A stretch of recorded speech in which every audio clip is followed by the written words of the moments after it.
বাংলাদেশে অসংখ্য আদিবাসী বাস করে। এর মধ্যে অধিকাংশ আদিবাসী পার্বত্য চট্টগ্রাম ও সিলেটের পাহাড়ের পাদদেশে বসবাস করে। এছাড়াও কিছু সংখ্যক আদিবাসী ময়মনসিংহ, রাজশাহী ও নওগাঁ জেলায় বসবাস করে। এ পর্বে আজকে আমরা নওগাঁ জেলার পাহাড়িয়া আদিবাসীদের সম্পর্কে জানব।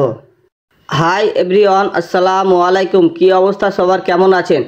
আজকে আমি চলে এসেছি পাহাড়িয়া আদিবাসী পল্লীতে। পাহাড়িয়া আদিবাসীরা খুব শান্ত প্রকৃতির হয়, তার মানে এই নয় যে সবাই শান্ত। এখানে পুরুষ শাসিত সমাজ ব্যবস্থা দেখা যায়। গ্রামে একজন মোড়ল থাকে। পাহাড়িয়ারা হিন্দু ধর্ম পালন করে, তাই তারা বিভিন্ন দেবদেবীর পূজা করে। কিন্তু বর্তমানে অনেকেই খ্রিস্টান ধর্ম পালন করতে শুরু করেছে। এদের পছন্দের খাবার হচ্ছে ভাত আর শামুক।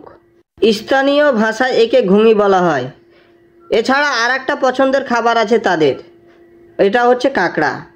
স্থানীয় ভাষায় একে কাইটা বলা হয়। পাহাড়িয়া আদিবাসীদের ছেলে মেয়েদের খুব অল্প বয়সে বিয়ে দেওয়া হয়।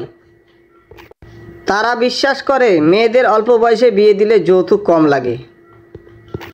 পাহাড়িয়া আদিবাসীদের ছেলেরা খুব আলসে টাইপের হয়, আর মেয়েরা খুব পরিশ্রমী হয়। অনেক ক্ষেত্রে দেখা যায় ছেলেরা সারাদিন নেশা করে আর মেয়েরা গিয়ে মাঠে কাজ করে।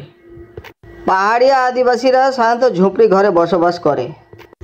এরা অনেক গরিব, তাই ভালো বাড়ি বানানোর মতো টাকাও নেই এদের। পাহাড়িয়ারা খুব আত্মীয় পরায়ণ। পাহাড়িয়াদের নিজস্ব ভাষা ও সংস্কৃতি আছে, যা তারা নিজেদের মধ্যে ব্যবহার করে। বর্তমানে আধুনিক যুগে এসেও তারা তাদের নিজস্ব সংস্কৃতিকে ধরে রেখেছে। তো ধন্যবাদ বন্ধুরা, ভালো থাকবেন, আবার দেখা।